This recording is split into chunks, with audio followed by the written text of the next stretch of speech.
Sveiki, su jumis Andrius, laida Infokar LT ir jūsų dėmesiui Audi A6.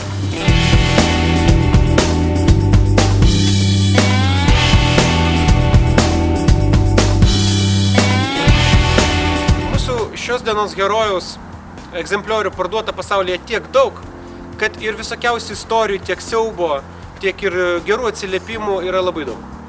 Todėl mes nekalbėsime apie taip, šis automobilis yra patikimas ar ne, mes kalbėsim apie kitas jo savybės.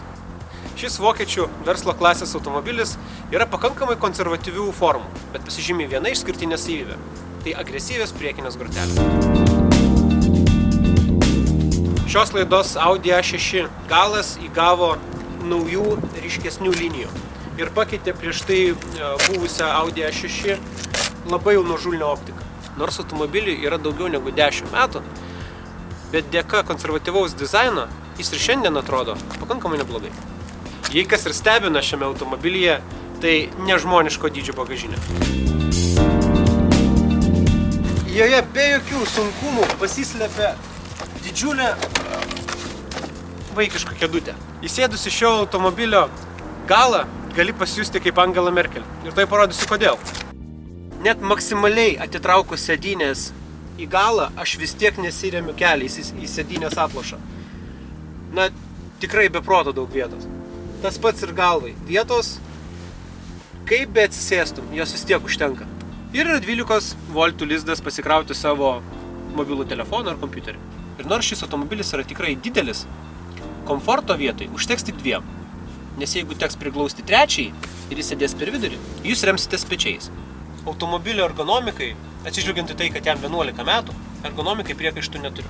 Viskas patogiai po ranka, klimato valdymas yra labai aiškus, yra didžiulis patogus ekranas, o jo valdymas yra štai čia, per jo yra greitai priprantama.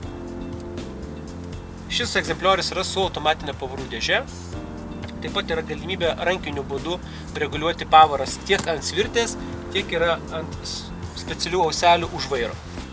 Medžiagos salonai parinktos tikrai kokybiškos, jos yra surinktos gerai, bet pirmą kartą sėdus atrodo, kad salonas yra pagamintas iš kieto plastiko, būdingo biudžetiniams automobiliams. Bet iš tikrųjų jis nėra visiškai kietas, bet pirmas įspūdis yra būtent toks. Na, aišku, viena iš ypatybių tai yra po ilgos eksploatacijos, po truputį pradeda nusilupti dažai tose vietose aplink tuos mygtukus, kurie yra dažniau naudojami. Kaip kad, pavyzdžiui, aplink garso valdymą. Porankis yra patogus. Tiesa, jis nesislankėja, bet ranką pasidėti yra patogu.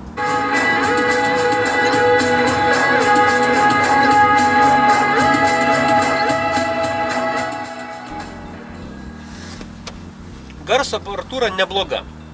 Jaučiamas tikrai didelis žemų dažnių diapazonas ir aukštų dažnių yra, sakykime, proto ribose.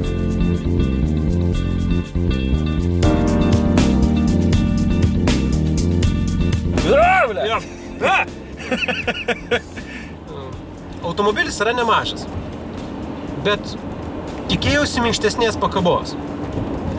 Duobės, per kurias važiuojam, ir girdimos, ir juntamos pakankamai smarkiai. Bendrai, automobilis atrodo dinamiškai. Vairas labai jautrus, variklis turi pakankamai galios rezervo, todėl spustelius akceleratorių, ypač prie žemų apsukų, kas ir būdinga dyzeliui, automobilis tiesiog skrieja į priekį. Pavarų dėžė veikia labai sklandžiai, jokių trūkčiojimų aš nepastebėjau. Galim išmėginti pavarų perjungimą lopetėlėm, aš nežinau, kaip jos lietuviškai vadinasi.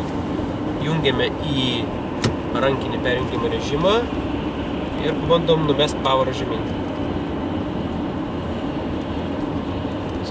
Labai lengvai perjungia ir be jokio garso. Niekas nebarška, nekrebžda, necypia ir tai parodo tikrai kokybiško vokiško automobilio surinkimo kokybę. Kokybiško kokybę. Vairas sunkus prie greičių ir labai jautrus, o aikštelėje yra labai lengvas.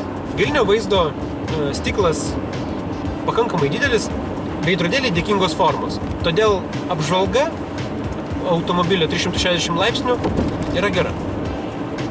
Prietaisų skydas yra ryškus ir labai lengvai skaitomas. O, Hare Krishna!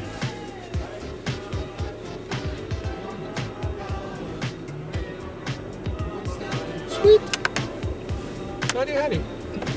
Normaliai. Taip jis greitas.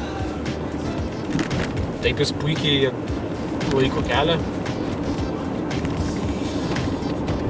Taip jis premium klasės. Bet man norisi kažko labiau su akcentu. Pavyzdžiui, Hyundai Accent. Žinot, aš jums pasakysiu nuoširdžiai. Kai aš atsisėdu, ar tai už šitą automobilį, ar už Audi A4, ar už Volkswagen Passat, ar už Golf, ar už Golf Plus, ar už Jetos, aš matau tuos pačius elementus, tą patį prietaisų skydą, tuos pačius mygtukus, tas pačias svirtis. Ir taip jau paskutiniuosius, 10 ar 15 metų. Ir aš žinau, kad tai kartojasi ir dabar. Aš, pavyzdžiui, dabar žiūriu į ridos tą langelį ir jis lygiai toks pats yra visose Audi Passatuose ir Golfuose. Ar aš to norėčiau turėdamas premium klasės automobilį? Greičiausiai ne. Ir tai yra mano akimis bėda su vieno koncerno automobiliais. Gal kitam tai neužkliūna. Tie žmonės, kurie surinkinėjo šitos automobilius, jie šiaip nesupranta bairių. Mums reikia gerą automobilį surinkti, das klar. Ir tiesiog surinko gerą automobilį. Job done. Padarom, kad jis būtų įdomus. Nein! Bet visgi tai yra brangus automobilis, kuriame dalis irgi yra brangios. Ir jeigu tu vertinsi savo automobilį ir dėsi originales dalis, tai jos ir po 11 metų vis tiek yra brangios. Tai turėk tą omenyje. Šis automobilis sukelia tokias emocijas, kokias ir turi sukelti Audi. Atsisėdai ir pamiršai kitus automobilius, pamiršai netgi ir šitą patį automobilį, tiesiog mėgaujasi keliu, mėgaujasi savo kelionį į susitikimus verslo ir tiek žinių.